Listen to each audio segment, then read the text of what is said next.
The morning sun cast long shadows across the rocky terrain of the Afghan mountains as Lieutenant Commander Sarah Chin adjusted her position behind the ridge. Her fingers moved with practiced precision across the custom explosive bolt crossbow that had become her signature weapon during 3 tours of duty. The traditional sniper rifle lay beside her, but today's mission required something different, something that wouldn't give away their position with the thunderous crack of gunpowder.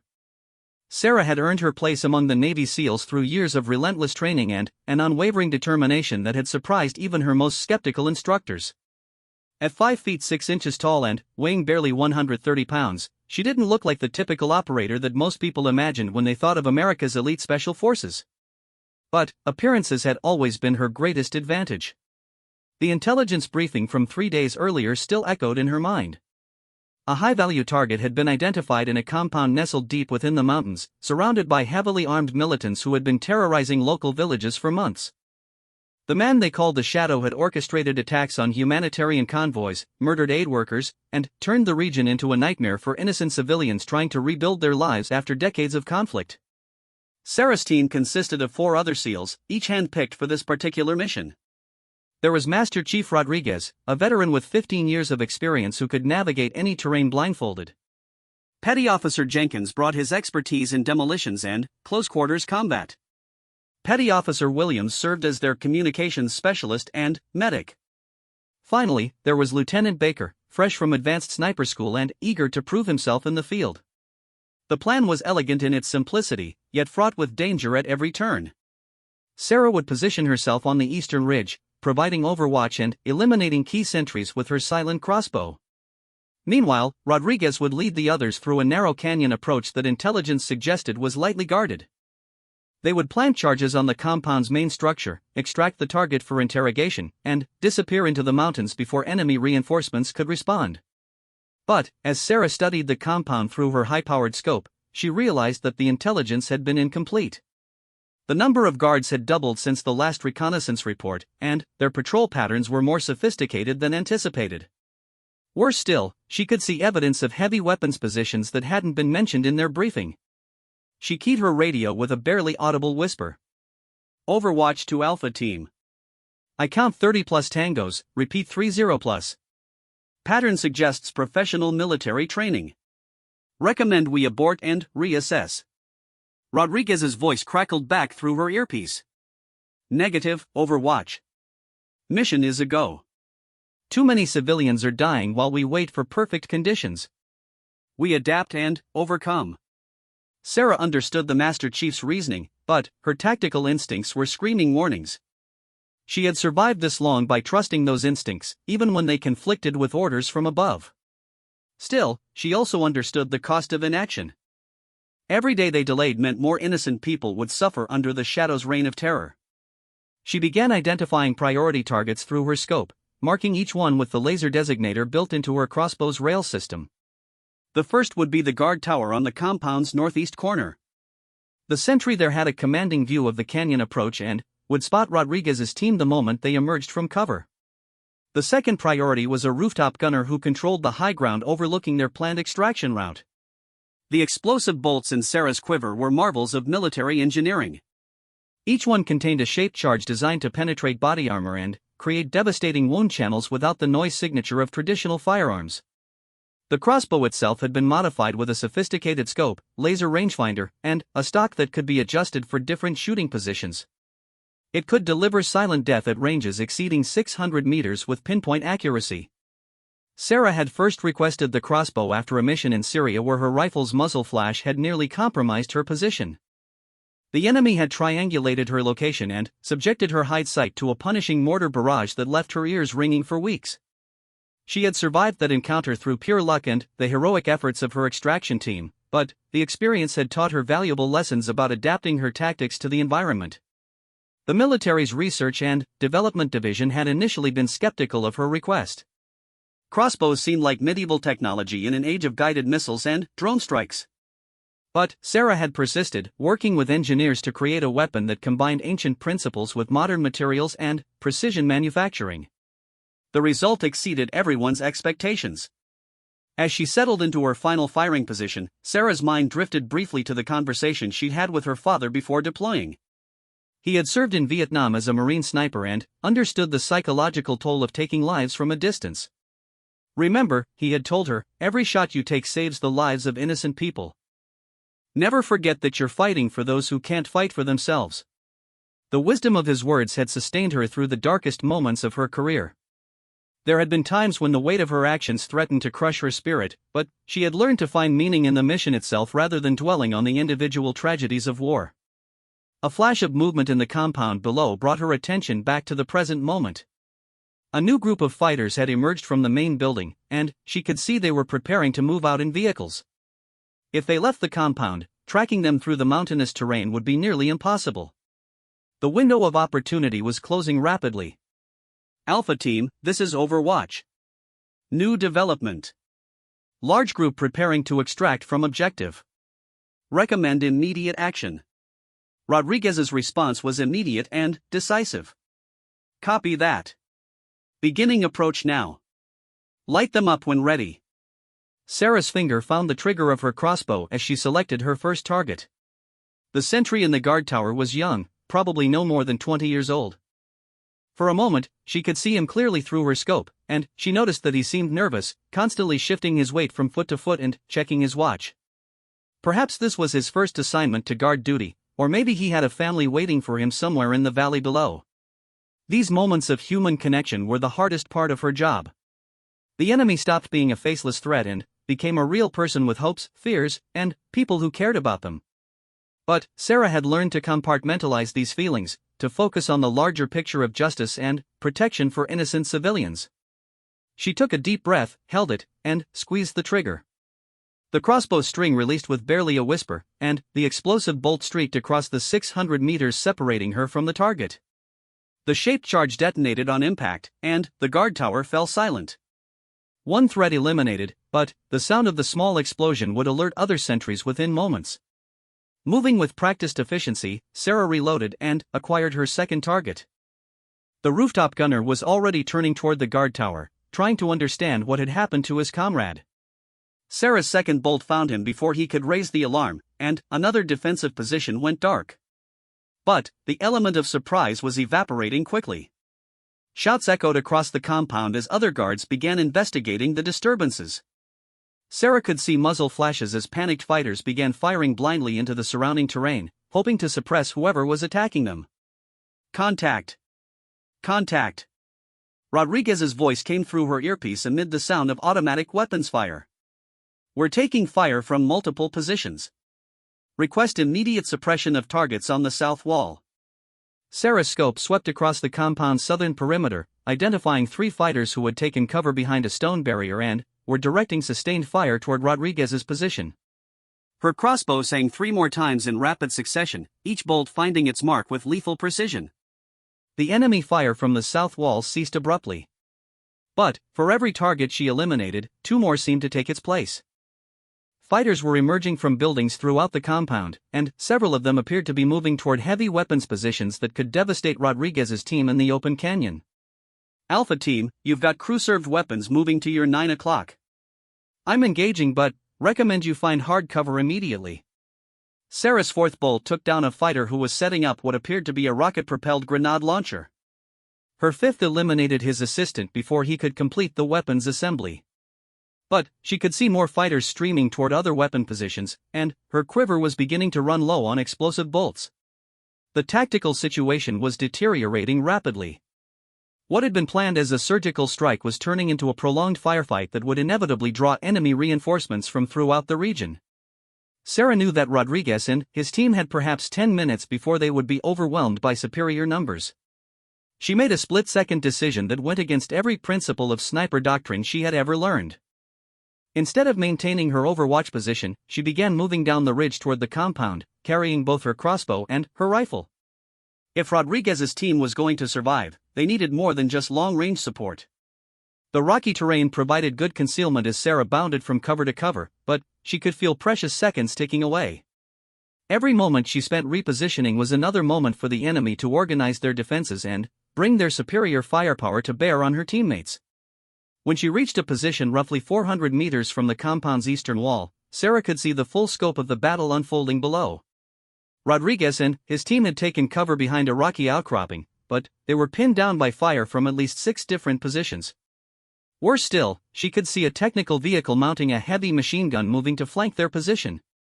Sarah switched to her rifle for the longer shots required to engage the technical.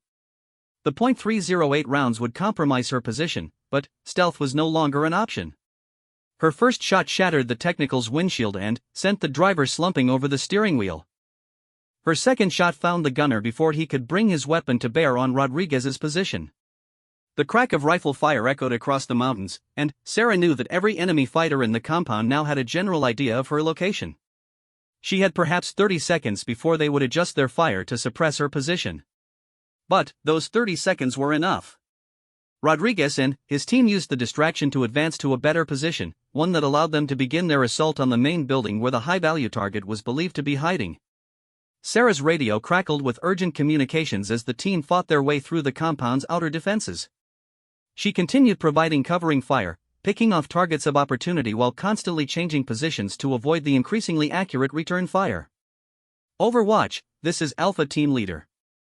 We're at the objective building, but it's hardened.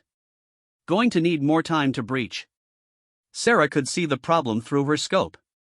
The main building's walls were much thicker than intelligence had suggested, and the doors appeared to be reinforced with steel plating.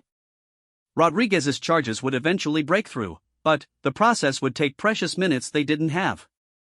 That's when Sarah heard something that made her blood run cold, the distinctive sound of helicopter rotors approaching from the north. Enemy reinforcements were arriving much sooner than anyone had anticipated, and, from the sound of it, there were multiple aircraft inbound. She keyed her radio with grim determination. Alpha Team, you've got rotary wing inbound from the north. Multiple aircraft. Estimate 2 minutes to contact. Rodriguez's response was immediate and unwavering. Copy that. Continue mission. We're not leaving without the target. Sarah understood the Master Chief's resolve, but she also understood the tactical reality they were facing. Once those helicopters arrived, her team would be outnumbered by at least 10 to 1, with no hope of extraction until their own air support could respond to the developing situation. She made another decision that defied conventional tactics. Abandoning her Overwatch role entirely, Sarah began moving directly toward the compound. If Rodriguez's team was going to complete their mission and survive, they would need every available weapon in the fight. As she approached the compound's eastern wall, Sarah could see that the enemy fighters were beginning to coordinate their response more effectively. Several of them had taken positions that would allow them to engage her teammates from multiple angles simultaneously. The situation was becoming desperate with each passing moment. The sound of helicopters grew louder, and Sarah could now see the first aircraft appearing over the northern ridge. It was a Soviet-era transport helicopter that had been modified with door guns and rocket pods. Behind it, she could see at least 2 more aircraft following the same flight path.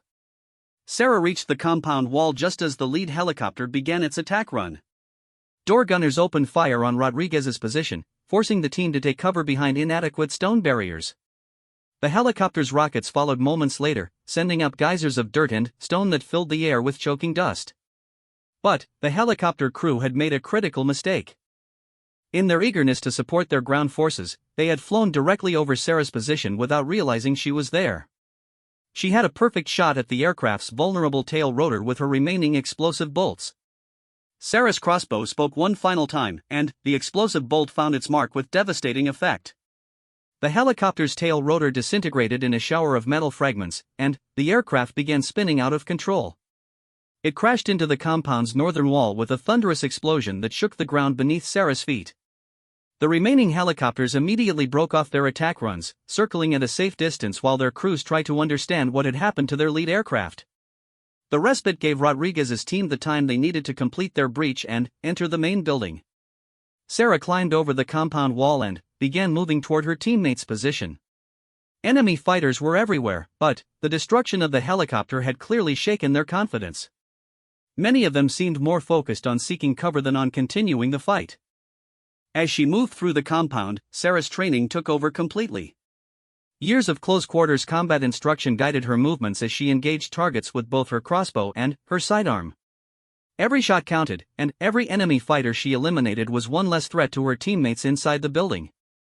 The sound of gunfire from inside the main building told her that Rodriguez's team had made contact with the enemy forces protecting their target.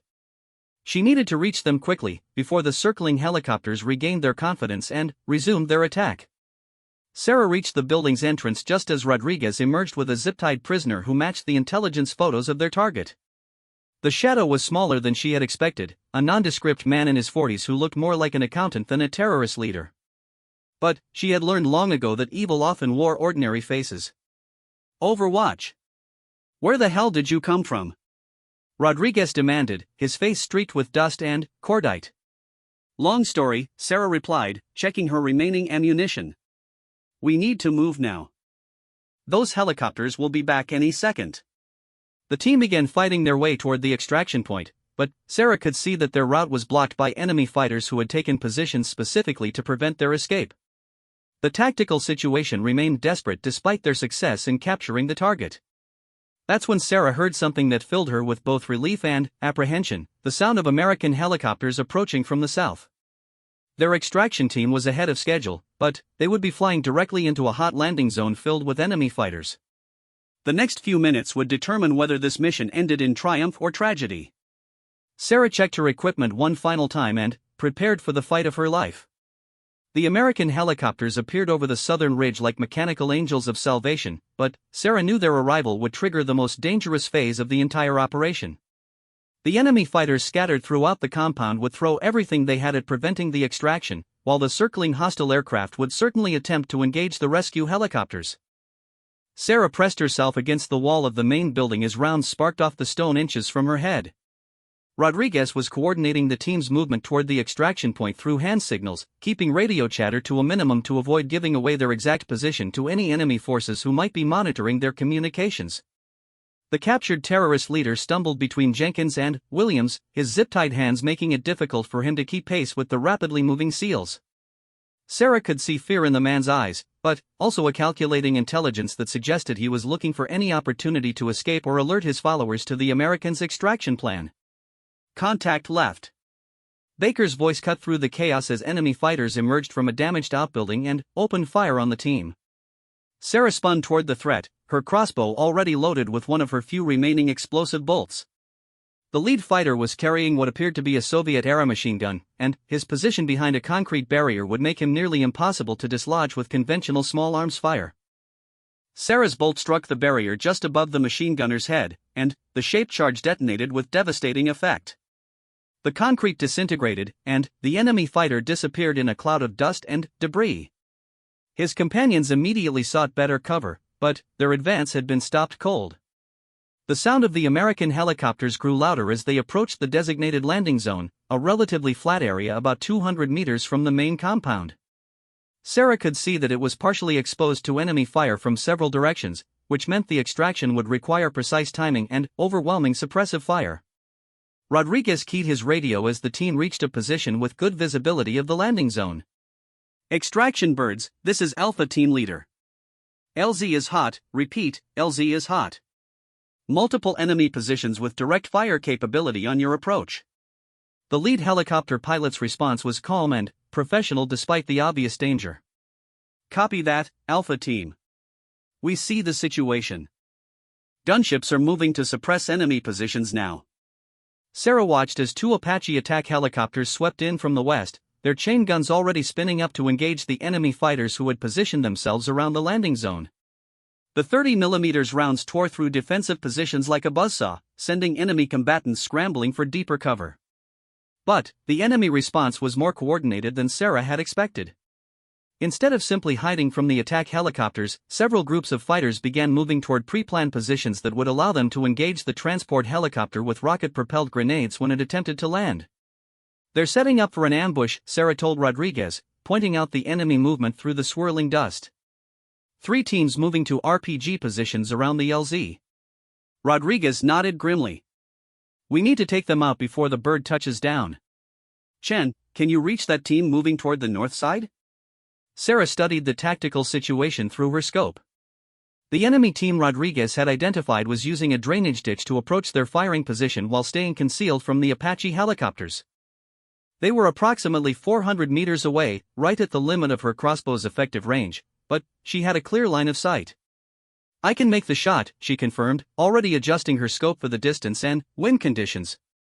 "But I'll need about 30 seconds to set up properly." "You've got it," Rodriguez replied. "Everyone else, we're moving to engage the teams on the east and south sides. Baker, you're with Chun for security." Sarah found a stable firing position behind a damaged wall and began calculating the shot. At 400 meters, bullet drop would be significant even with the explosive bolt's advanced ballistics. She had to account for wind speed, target movement, and the fact that her targets would be partially concealed in the drainage ditch. The first bolt went wide, striking the ground several meters short of the target. Sarah cursed under her breath and made rapid adjustments to her scope settings. She had perhaps 2 more shots before the enemy team reached their firing position and threatened the extraction helicopter. Her second bolt found its mark, detonating among the 3 fighters and eliminating the threat to the northern approach. But Sarah could see that Rodriguez's team was struggling to reach the other enemy positions in time. The eastern team was already setting up their RPG launcher, and the transport helicopter was beginning its final approach to the landing zone. Sarah made another tactical decision that violated standard operating procedures. Instead of maintaining her overwatch position, she began sprinting across open ground toward the eastern enemy position. Baker followed close behind, providing covering fire as they moved. The enemy fighters were so focused on their impending shot at the helicopter that they didn't notice Sarah's approach until she was within 50 meters of their position. When they finally spotted her, it was too late. Her crossbow spoke twice in rapid succession, and both bolts found their targets with lethal precision. But the southern enemy team remained active, and Sarah could see the distinctive trail of an RPG round streaking toward the incoming transport helicopter. The pilot saw it too, yanking his aircraft into a violent evasive maneuver that sent it skidding sideways through the air. The rocket missed by mere meters, but the violent maneuvering had thrown the helicopter off its approach path. The pilot would need to circle around for another landing attempt, which would give any remaining enemy forces another opportunity to engage with RPGs or small arms fire. Sarah could see Rodriguez's team engaging the southern enemy position, but they were taking heavy fire and making slow progress. The longer the helicopter remained exposed over the landing zone, the greater the chances that enemy reinforcements would arrive or that one of the circling hostile aircraft would attempt to engage. She made a decision that would haunt her for the rest of her life. Abandoning the relative safety of the compound, Sarah began running across completely open ground toward the southern enemy position. She had no cover, no concealment, and no backup except for Baker, who was struggling to keep pace while providing what covering fire he could. Enemy rounds cracked past her head and kicked up dirt around her feet, but Sarah's focus remained locked on the enemy position ahead. She could see 3 fighters behind an improvised barricade, one of them loading another RPG round while his companions provided covering fire. At 100 meters, Sarah dove behind a small boulder that provided minimal cover from the enemy fire. She could see that the RPG gunner was almost ready to fire another round at the circling helicopter, and Rodriguez's team was still too far away to stop him. Sarah rose from cover and fired her crossbow at maximum rate, sending her 3 remaining explosive bolts toward the enemy position in rapid succession. The first bolt struck the barricade and showered the fighters with concrete fragments. The second found the RPG gunner just as he was shouldering his weapon. The third eliminated his assistant before he could take over the launcher. But Sarah's position was now completely exposed, and enemy fire was converging on her location from multiple directions. She could hear bullets striking the boulder that provided her only cover, and she knew it was only a matter of seconds before someone flanked her position. That's when Rodriguez and his team finally reached the southern enemy position and eliminated the remaining fighters with grenades and automatic weapons fire. The landing zone was finally clear, and the transport helicopter began its second approach. Sarah sprinted toward the helicopter as it touched down, her legs pumping despite the exhaustion that was beginning to overwhelm her body. Behind her, she could hear the distinctive whine of jet engines as the enemy helicopters finally worked up the courage to engage the American aircraft. The Apache gunships immediately moved to intercept, their missiles and chain guns engaging the enemy aircraft at ranges that kept them well away from the extraction helicopter. Sarah could see explosions blooming in the sky as air-to-air missiles found their targets, but she didn't have time to watch the aerial battle unfold. Rodriguez was pushing the captured terrorist leader toward the helicopter's open door while Jenkins and Williams provided security around the aircraft's perimeter. The helicopter crew chief was gesturing urgently for everyone to board immediately, and Sarah could see why. Enemy reinforcements were finally arriving from the north, and vehicles loaded with fighters were racing toward the landing zone. Sarah reached the helicopter just as Baker stumbled and fell behind her. She turned to see blood spreading across his uniform and realized he had been hit during their desperate sprint across the open ground. Without hesitation, she grabbed him under the arms and began dragging him toward the aircraft. "Leave me!" Baker gasped, his face pale from blood loss. "Get to the bird!" Sarah ignored his protests and continued pulling him toward safety. She had never left a teammate behind, and she wasn't about to start now. Rodriguez appeared beside her and grabbed Baker's other arm, and together they managed to get the wounded SEAL aboard the helicopter. The aircraft lifted off just as the first enemy vehicles reached the landing zone's perimeter. Machine gun fire from the trucks sparked off the helicopter's armored belly, but the aircraft was already climbing out of effective range. Sarah collapsed onto the cabin floor, her chest heaving as adrenaline finally began to ebb from her system. But the mission wasn't over yet. As the helicopter climbed toward the mountains, Sarah could see through the windows that one of the enemy aircraft had survived the Apache attack and was pursuing them. It was the same type of Soviet-era helicopter she had encountered earlier, and its door gunners were already firing long-range bursts in their direction. The transport helicopter's pilot pushed his aircraft to maximum speed, but the enemy helicopter was lighter and more maneuverable. It was slowly closing the distance, and Sarah could see that it would soon be within effective range for its weapons. Rodriguez was already coordinating with the Apache gunships over the radio, but they were engaged with ground targets and couldn't immediately respond to the aerial threat. The transport helicopter had defensive systems, but they were primarily designed to defeat missile attacks rather than direct fire from enemy aircraft. Sarah realized that she might be able to help. Her rifle was still functional, and the enemy helicopter would have to close to within her weapon's effective range to engage accurately with its door guns. It would be an extremely difficult shot from a moving platform against another moving target, but she had trained for exactly this type of scenario. She moved to one of the helicopter's windows and prepared her rifle for the shot. The enemy aircraft was approximately 800 meters away and closing steadily. At this range, she would need to account not only for bullet drop and wind, but also for the relative motion of both aircraft and the complex ballistics of firing from an unstable platform. Sarah had made similar shots during training exercises, but never under actual combat conditions with lives hanging in the balance. She took a deep breath and began calculating the lead angle required to hit her target. The enemy helicopter was approaching from their 7 o'clock position, which meant she would need to fire through one of the transport helicopter's side windows. The crew chief saw what she was planning and immediately moved to assist, helping her position herself for the best possible shot angle. He had obviously seen other SEALs attempt similar feats during his years of flying special operations missions, and he knew exactly what she needed. At 600 meters, Sarah could clearly see the enemy door gunners preparing to engage. She steadied her rifle against the window frame and placed her crosshairs on the lead aircraft's engine compartment. A shot there might disable the helicopter entirely, while a hit on the cockpit could eliminate the pilot and co-pilot simultaneously. Sarah squeezed the trigger just as both helicopters hit a patch of turbulence that threw off her aim. The round went wide, and she immediately chambered another cartridge for a follow-up shot. But the enemy door gunners had seen her muzzle flash and were now directing their fire specifically at her window. Bullets cracked past the helicopter's windows as Sarah lined up her second shot. This time she aimed for the larger target of the enemy aircraft's main rotor assembly, hoping to damage the complex mechanical systems that kept it airborne. The shot struck home, and she could see sparks flying from the rotor hub as damaged components began to fail. The enemy helicopter immediately began losing altitude and airspeed as its damaged rotor struggled to maintain lift.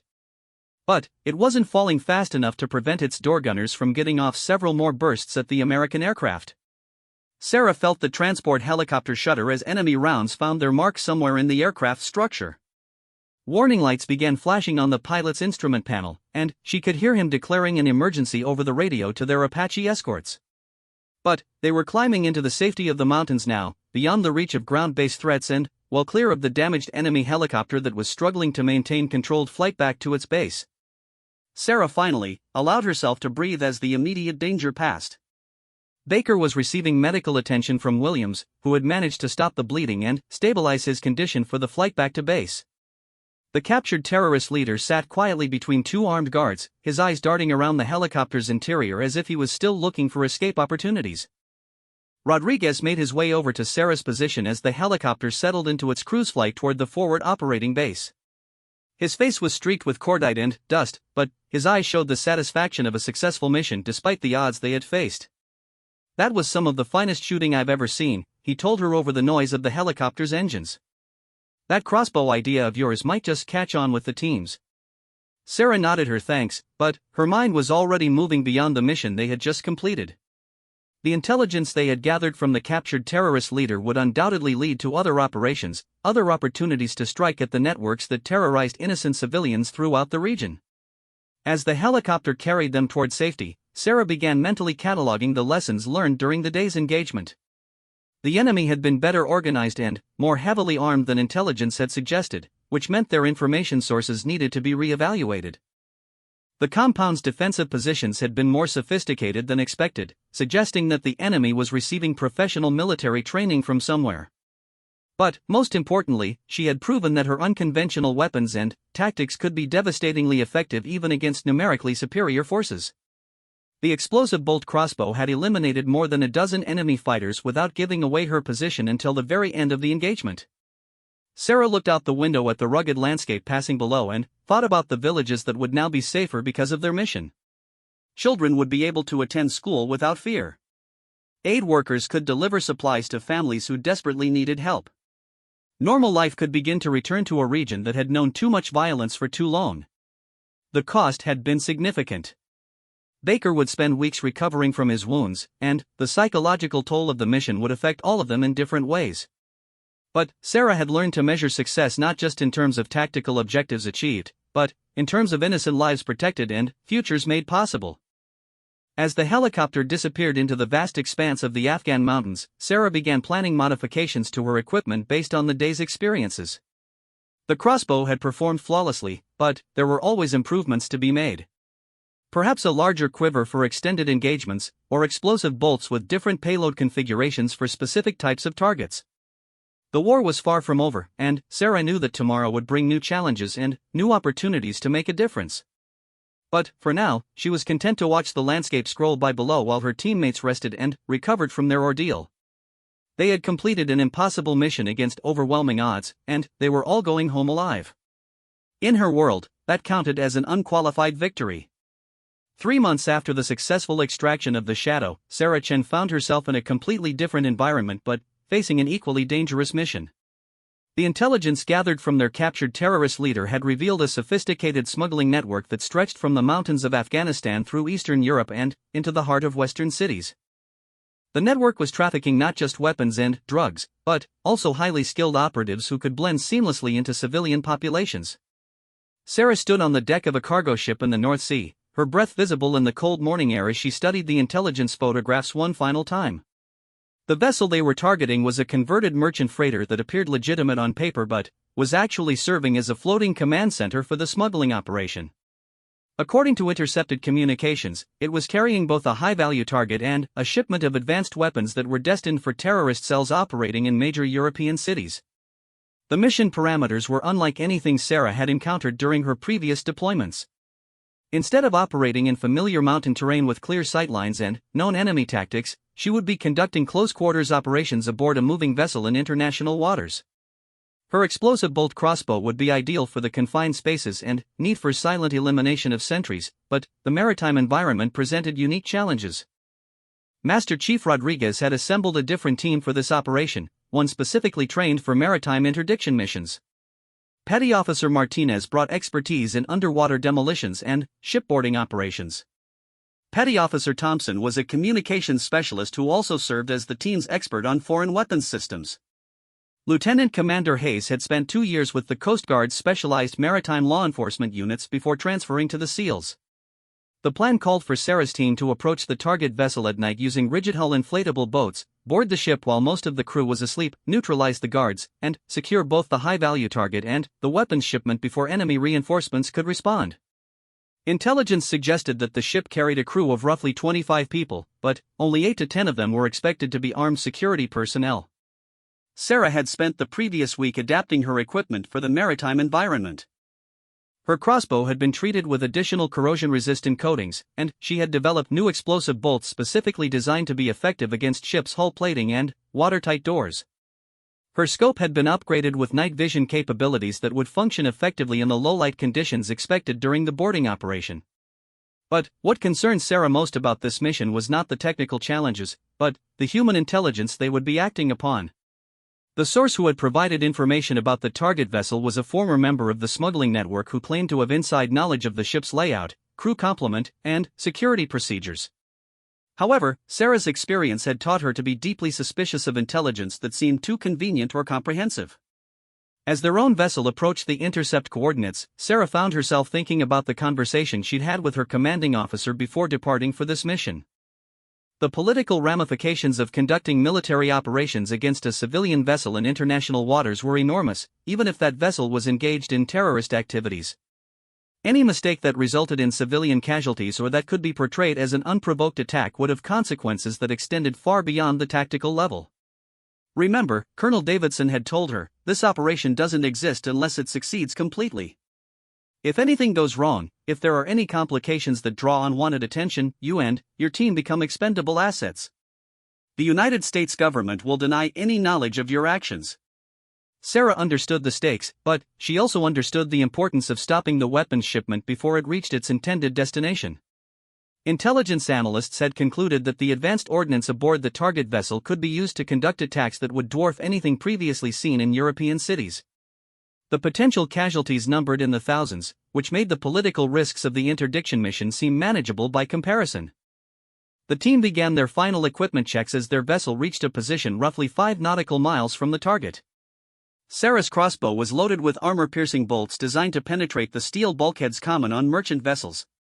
Her backup weapon was a suppressed pistol loaded with subsonic ammunition that would be nearly silent when fired in the confined spaces of the ship's interior. Rodriguez gathered the team for a final briefing as their rigid-hull inflatable boats were lowered into the water. Remember, this is a precision operation. We go in fast, we secure our objectives, and we extract before anyone knows we were there. Chen, you'll take point and clear the path to the bridge. Martinez, you're responsible for the engine room and securing our exit route. Thompson, you handle communications and ensure that no distress calls go out. Hayes and I will secure the weapons shipment and locate the high-value target. Sarah nodded her understanding, but privately she wondered if the plan was overly optimistic. Shipboarding operations were notoriously unpredictable, with numerous variables that could not be controlled or anticipated. The target vessel's crew might be better armed than intelligence suggested, or they might have defensive measures that hadn't been detected during the reconnaissance phase. As the boats moved through the dark water toward their target, Sarah could see the merchant freighter's silhouette against the star-filled sky. It appeared to be maintaining a steady course and speed, with navigation lights that suggested normal commercial operations. But Sarah's trained eye could also detect subtle anomalies in the vessel's configuration that confirmed their intelligence assessment. The ship's superstructure had been modified in ways that didn't appear on the original blueprints, suggesting the addition of concealed defensive positions or specialized equipment storage areas. Several of the cargo handling systems had been altered in ways that would facilitate rapid loading and unloading of non-standard cargo. Most tellingly, the vessel's communication array was far more sophisticated than what would be required for routine merchant operations. Sarah's boat approached the target vessel from the starboard side, taking advantage of the ship's movement to mask the sound of their approach. The plan called for simultaneous boarding at 3 different points, which would prevent the crew from concentrating their defensive response at any single location. Sarah would board near the bridge superstructure, Rodriguez and Hayes would board amidships near the cargo holds, and Martinez would approach from the stern near the engine room. As they drew closer to the target vessel, Sarah could see that at least 2 guards were visible on the ship's deck. Both appeared to be armed with automatic weapons, and their patrol patterns suggested professional military training rather than the casual security arrangements typical of merchant vessels. This was the first confirmation that their intelligence assessment had been accurate. Sarah waited for Rodriguez's signal before beginning her climb up the ship's side. The metal hull was slick with spray and condensation, making the ascent more challenging than she had anticipated. But her years of training had prepared her for exactly this type of operation, and she reached the deck level within seconds of the planned schedule. The first guard never saw her coming. Sarah's crossbow spoke silently in the darkness, and the explosive bolt eliminated the threat before he could sound an alarm. But she could see that the second guard was beginning to notice that his partner was no longer visible, and he was moving in her direction to investigate. Sarah quickly reloaded and acquired her second target, but at that moment the guard stepped behind a piece of deck equipment that blocked her line of sight. She would need to either wait for him to emerge or find a different shooting position, and either option carried the risk of compromising the mission's timeline. She made a tactical decision to close the distance, moving quickly across the deck while staying in the shadows cast by the ship's superstructure. The guard emerged from behind the equipment just as Sarah reached a position 30 meters away, well within the effective range of her crossbow even in the low-light conditions. Her second bolt found its mark, and the deck was clear of immediate threats. But Sarah could hear voices from inside the ship's superstructure, suggesting that other crew members were awake and potentially suspicious about the guard's sudden silence. Sarah moved toward the bridge access, knowing that controlling the ship's command center was crucial for preventing any distress calls that might alert enemy reinforcements. The bridge was located 3 levels above the main deck, which meant she would need to fight her way up through a series of narrow stairwells and corridors where her crossbow's silent operation would be essential. The first stairwell was unguarded, but Sarah could hear footsteps and voices from the levels above. She began climbing carefully, testing each step to ensure that her movement remained silent. The ship's motion added an extra dimension of complexity to her approach, as she needed to constantly adjust her balance to compensate for the vessel's roll and pitch. Sarah reached the first intermediate level and found herself in a corridor that stretched the full width of the ship's superstructure. She could see light coming from underneath several doorways, and she could hear what sounded like multiple conversations in a language she didn't recognize. The intelligence briefing had suggested that the crew included personnel from at least 4 different countries, which would complicate any attempt to gather information through interrogation. A door opened suddenly, at the far end of the corridor, and Sarah found herself facing an armed crew member who was clearly surprised to see an intruder aboard his vessel. She fired her crossbow before he could raise his weapon, but the sound of his falling body attracted attention from nearby compartments. Sarah could hear doors opening and voices calling out in alarm as other crew members realized that something was wrong. Her silent approach was no longer possible, which meant she would need to fight her way to the bridge using speed and aggression rather than stealth. She switched to her suppressed pistol and began moving rapidly down the corridor, engaging targets as they emerged from their compartments. The subsonic ammunition was nearly silent, but the crew members' shouts and the sound of falling bodies were creating enough noise to alert the entire ship to the boarding operation. Rodriguez's voice crackled through her earpiece as she reached the next stairwell. Contact throughout the ship. Mission timeline is blown. Recommend we expedite all objectives and prepare for immediate extraction. Sarah acknowledged the transmission and began climbing toward the bridge level, knowing that time was now working against them. Every second they remained aboard the target vessel increased the chances that enemy reinforcements would arrive or that the crew would successfully transmit a distress call. She reached the bridge level and found herself facing a reinforced door that appeared to be designed to resist both physical assault and small arms fire. The door was equipped with an electronic lock that would require specialized equipment to bypass, but Sarah had a simpler solution. Her explosive bolts were specifically designed to defeat hardened targets, and the shaped charges would make short work of the door's locking mechanism. The explosion echoed through the ship's superstructure, and Sarah could hear alarms beginning to sound throughout the vessel. But the door's lock had been completely destroyed, and she was able to force her way onto the bridge before anyone inside could react to the breach. The bridge was occupied by 3 crew members, including the ship's captain and what appeared to be the communications officer. Sarah quickly eliminated the armed security guard while simultaneously shouting commands for the others to get on the ground and place their hands behind their heads. But the communications officer had already activated what appeared to be an emergency beacon, and Sarah could see that a distress transmission had been sent before she could stop him. The tactical situation had just become significantly more complicated, as enemy reinforcements would now be aware of the boarding operation and could respond accordingly. Sarah secured the bridge personnel with zip-tie restraints while simultaneously trying to assess what information had been transmitted in the distress call. The communications equipment was more sophisticated than she had expected, with encryption capabilities that suggested the ship was in regular contact with a network of other vessels and shore-based facilities. Rodriguez's voice came through her earpiece again, this time with urgency that suggested the situation was deteriorating rapidly throughout the ship. "We've got the package, but there are more crew members than intelligence suggested. at least 15 armed personnel on board, and they're organizing a coordinated response. We need to extract now. Sarah understood the implications. If the crew was successfully organizing a defense of the ship, her team could find themselves trapped in a prolonged firefight with numerical superiority working against them. Worse still, the distress call meant that enemy reinforcements were probably already en route to their location. She began gathering intelligence materials from the bridge, including charts, communication logs, and navigation equipment that might provide valuable information about the smuggling network's operations. But she could hear gunfire from other parts of the ship, suggesting that her teammates were encountering significant resistance. Sarah made her way back down through the ship's superstructure, engaging enemy crew members who had taken defensive positions in the corridors and stairwells.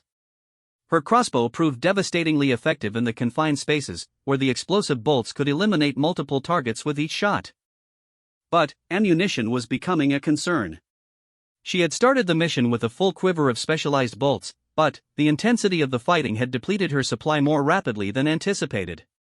Soon she would need to rely entirely on her suppressed pistol, which meant accepting the increased noise signature and reduced stopping power of conventional ammunition. Sarah reached the main deck to find that the tactical situation had stabilized somewhat. Martinez had successfully secured the engine room and was preventing the crew from scuttling the ship or disabling its propulsion systems. Thompson had located and destroyed the ship's primary communications equipment, preventing any additional distress calls from being transmitted. Rodriguez and Hayes had secured the weapons shipment and captured what appeared to be the high-value target, a man whose identity documents suggested he was a senior logistics coordinator for the smuggling network. But they had also discovered that the ship was carrying more than just weapons and personnel. "Chen, you need to see this," Rodriguez called out as she approached their position near the cargo holds. "This isn't just a smuggling operation. They're running a full-scale training facility down here." Sarah followed Rodriguez into the ship's lower decks and found herself in a compartment that had been converted into a sophisticated training facility for terrorist operatives. The space included shooting ranges, explosive device construction areas, and what appeared to be detailed scale models of several major European landmarks. The implications were staggering. This single vessel was not just transporting weapons and personnel, but was actually serving as a mobile training base that could operate anywhere in international waters while preparing operatives for specific attacks against predetermined targets. But their time for detailed intelligence gathering was running short. Sarah could hear the distinctive sound of helicopter rotors approaching from the northeast, and she could see navigation lights on the horizon that suggested multiple vessels were converging on their location.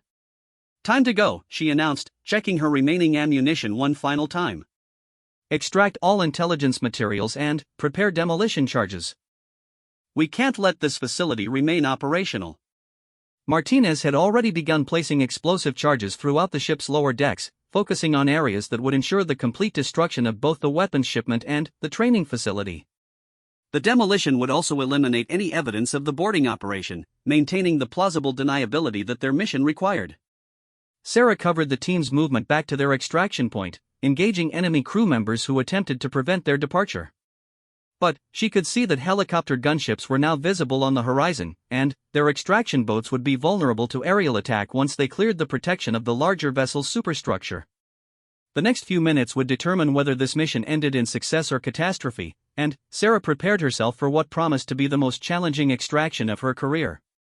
The explosion that ripped through the cargo ship's lower decks sent tremors throughout the entire vessel as Sarah and her team raced toward their extraction boats. Behind them, secondary explosions began detonating as Martinez's carefully placed charges ignited the ship's fuel stores and ammunition supplies. The training facility that had been preparing terrorists for attacks across Europe was being reduced to twisted metal and smoke. Sarah could see the approaching helicopter gunships more clearly now, and she recognized them as Soviet-era aircraft similar to those they had encountered in Afghanistan. But these helicopters appeared to be better maintained and more professionally operated, suggesting that the smuggling network had access to military-grade air support rather than just converted civilian aircraft. Rodriguez pushed the captured high-value target into their lead boat while Hayes secured the intelligence materials they had gathered from the ship's bridge and communications center. The prisoner was a thin, well-dressed man in his 50s who had been identified as Viktor Kozlov, a former Russian military officer who now coordinated logistics for terrorist operations throughout Eastern Europe and beyond. "Move! Move! Move!" Rodriguez shouted as the team's boats pulled away from the burning cargo ship. Sarah could see that they had perhaps 2 minutes before the helicopter gunships reached effective weapons range, and their small boats would be sitting ducks in the open water. But Sarah had noticed something during their approach that might give them an advantage. The cargo ship had been traveling through a region of the North Sea known for its offshore oil platforms, and she could see the lights of at least 3 drilling rigs within a few nautical miles of their current position. The complex maze of support vessels, supply boats, and underwater infrastructure might provide the concealment they needed to evade the pursuing aircraft. Rodriguez, recommend we head for the oil platform at bearing 090, Sarah called out over the noise of the boat's engines. The helicopter pilots won't risk engaging us if there's a chance of hitting civilian infrastructure. Rodriguez nodded his understanding and adjusted course toward the nearest drilling platform. Behind them, the cargo ship was now completely engulfed in flames, and the explosions had created a pillar of smoke that was visible for miles across the dark water. Any evidence of their boarding operation was being consumed by the inferno.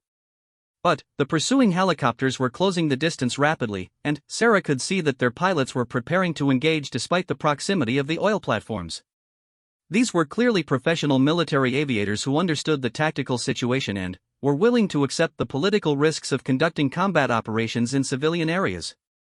Sarah prepared her rifle for what would be an extremely challenging shot.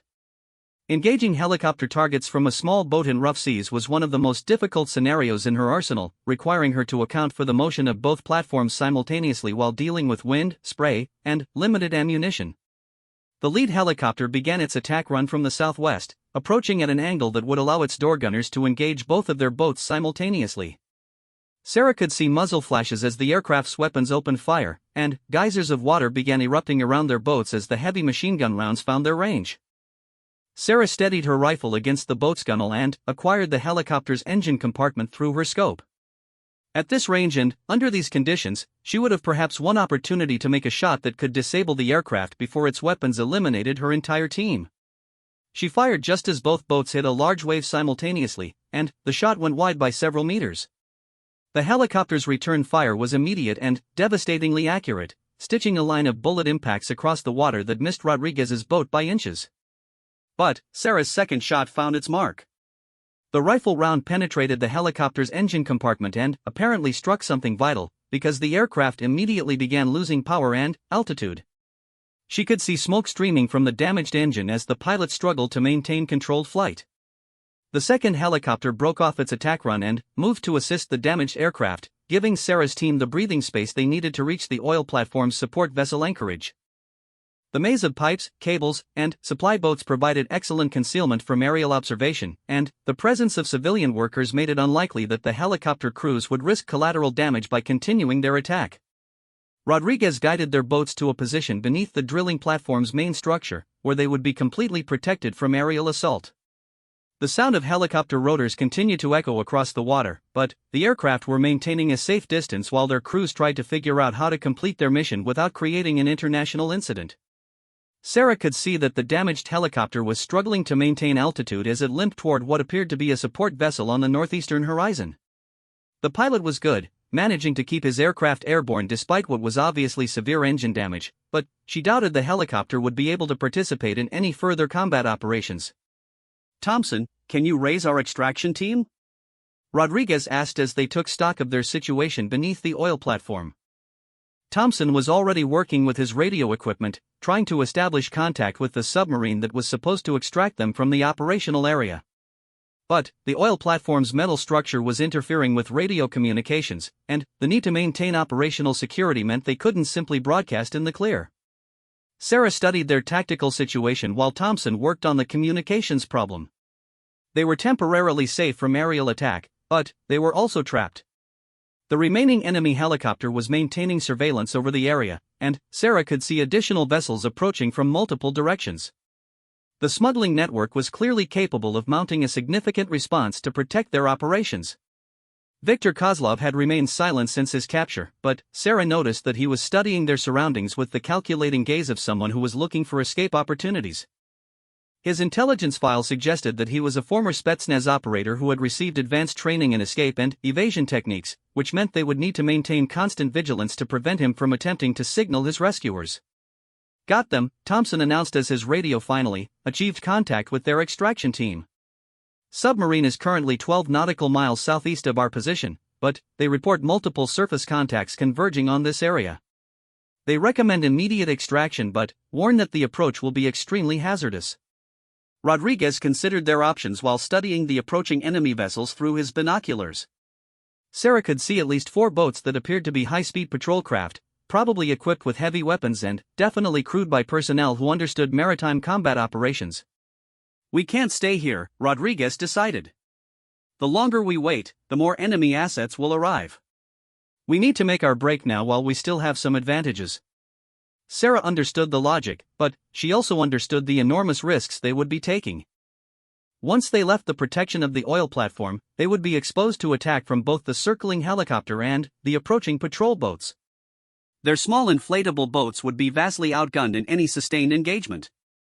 But Sarah had an idea that might improve their odds of survival. During her study of the oil platform's configuration, she had noticed that several supply boats were anchored nearby, including what appeared to be a high-speed crew transfer vessel that would be much faster than their current boats and might be equipped with defensive systems. Rodriguez, what if we commandeer one of those supply boats? Sarah suggested, pointing toward the crew transfer vessel. Better speed, better protection, and the enemy might hesitate to engage what appears to be a civilian vessel. Rodriguez studied the supply boat through his binoculars and nodded slowly. It's risky, but it might be our best option. Martinez, can you get us aboard that vessel without alerting its crew? Martinez was already studying the target boat's configuration and security arrangements. Crew appears to be minimal, probably just 2 or 3 personnel. I can take them quietly and get us underway within 5 minutes. The plan was dangerous and violated numerous international laws regarding piracy and hijacking, but it offered their best chance of survival in an impossible situation. Sarah prepared her crossbow for close-quarters operations as their boats moved quietly toward the supply vessel. The crew transfer boat was a sophisticated piece of maritime technology designed to transport personnel to and from offshore platforms in rough weather conditions. It was faster than their inflatable boats, better armed with defensive systems, and would provide some protection from small arms fired during their escape. Martinez slipped aboard the supply vessel like a shadow, and Sarah could hear only the slightest sounds of struggle before he signaled that the boat was secure. The civilian crew had been restrained but not harmed, in accordance with the rules of engagement that governed their operations.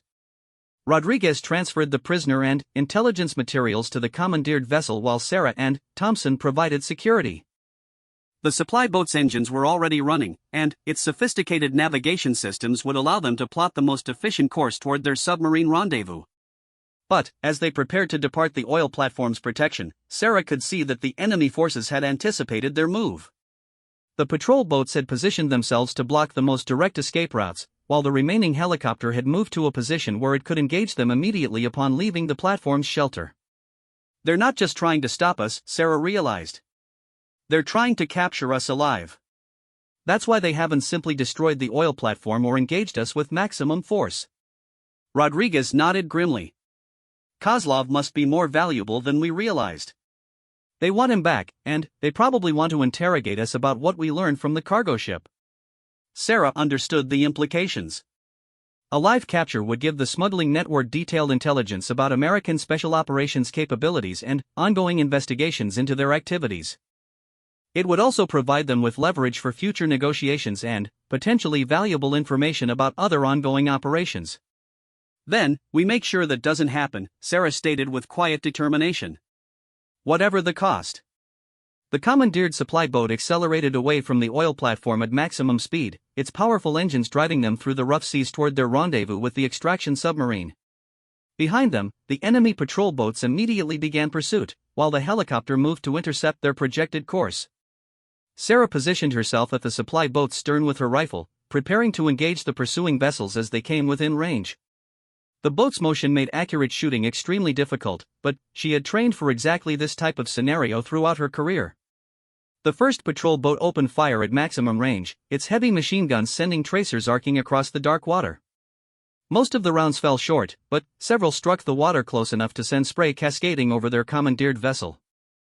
Sarah returned fire with careful, aimed shots that forced the patrol boat's gunners to seek cover rather than maintaining sustained fire. Her rifle scope allowed her to identify specific threats and eliminate them with precision, while the patrol boat's automatic weapons were largely ineffective at the current range.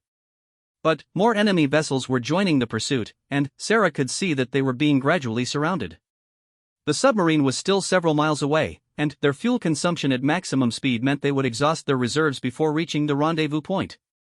"Thompson, can you raise the submarine and request emergency surface support?" Rodriguez asked as enemy fire began to concentrate around their position. Thompson was already working the radio, but the submarine's response was not encouraging. "They report that surface support is not available due to operational security concerns. We're on our own until we reach the rendezvous point." Sarah continued engaging the pursuing patrol boats, but her ammunition was running low and the enemy was beginning to coordinate their attacks more effectively. Several boats were now firing simultaneously, creating a volume of fire that was difficult to counter with individual precision shots. That's when Sarah noticed something that changed her entire tactical assessment. One of the pursuing patrol boats was flying a flag that she recognized from intelligence briefings as belonging to a European Union maritime law enforcement agency. These weren't just smugglers or terrorists, but were apparently legitimate government forces responding to what they believed was a piracy incident. The political implications were staggering. If her team engaged government forces from allied nations, it could create an international incident that would dwarf any intelligence value from their mission. But if they allowed themselves to be captured, the consequences would be equally severe from an operational security perspective. Sarah keyed her radio to Rodriguez's frequency. "Boss, I think we've got a problem. Some of these boats appear to be legitimate law enforcement." Rodriguez's response was immediate and decisive. "Confirmed. I see the flags too. New rules of engagement: disable only, no lethal force against law enforcement vessels. Focus on escape and evasion." Sarah adjusted her tactics accordingly, targeting the patrol boat's engines and navigation equipment rather than their crews. Her explosive bolts were perfect for this type of precision targeting, capable of disabling vessels without causing casualties among personnel who were simply doing their jobs. But the tactical situation was still deteriorating rapidly. Even without using lethal force, they were outnumbered and outgunned by professional maritime forces who had the advantage of operating in their home waters with unlimited backup and support. Sarah could see the submarine's periscope breaking the surface about 2 miles ahead, but she could also see that the enemy forces would intercept them long before they could reach the extraction point. Unless something changed dramatically, this mission was about to end in capture or worse. That's when the radio crackled with a transmission that changed everything. "American vessel, this is HMS Defender. You are ordered to reduce speed and prepare to be boarded for inspection." Sarah realized that a British Royal Navy destroyer had arrived on the scene, probably responding to the same distress calls that had brought the other law enforcement vessels. But the destroyer's presence also meant that the situation was about to become exponentially more complicated from a diplomatic standpoint. Rodriguez made a decision that would define the rest of their lives. Instead of continuing their desperate escape attempt, he reduced their boat speed and activated their emergency identification beacon. "All stations, this is Team Alpha conducting classified operations under NATO Article 5 provisions. Request immediate diplomatic contact with appropriate authorities." Sarah wasn't sure if their mission actually fell under NATO mutual defense protocols, but Rodriguez's gambit might buy them the time they needed for their own government to intervene diplomatically. The alternative was almost certain capture and the complete compromise of their operational capabilities. As their commandeered supply boat slowed to a stop surrounded by patrol vessels from multiple nations, Sarah prepared herself for what promised to be the most challenging phase of their entire mission. The shooting was over, but the real battle was just beginning.